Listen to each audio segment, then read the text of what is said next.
Dans ce dernier chapitre, les religions au service de la fraternité dans le monde, François rappelle l'irremplaçable contribution des religions à l'avènement de la fraternité humaine.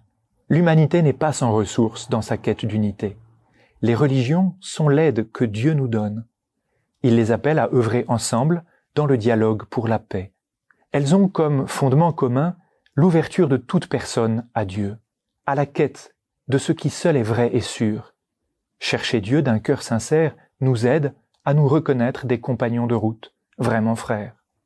S'il est vrai que de nombreuses personnes se méfient des religions, y voyant des facteurs de violence et de division, le Saint-Père corrige ces préjugés et adresse un appel à toutes les religions afin qu'elles témoignent de leur dévouement au service de la fraternité dans un esprit d'amour et de vérité.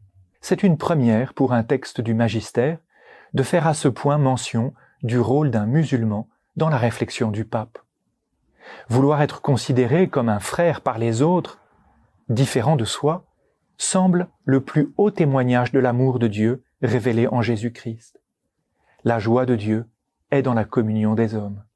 François conclut par un ferme engagement de l'Église à être une Église qui sert, qui sort de chez elle pour accompagner la vie, soutenir l'espérance, être signe d'unité, pour établir des ponts, abattre les murs, semer la réconciliation. Pour cela, la liberté religieuse est nécessaire pour que les religions puissent remplir leurs fonctions. Cependant, aucune violence ne doit trouver de fondement dans les convictions religieuses. C'est par l'évocation de Charles de Foucault, le frère universel, que le Saint-Père achève le chemin de conversion à la fraternité et à l'amour social qu'il nous a proposé. Charles de Foucault a porté le projet d'une universelle et fraternelle charité, telle que nul n'ignore que nous sommes les amis universels, les frères universels.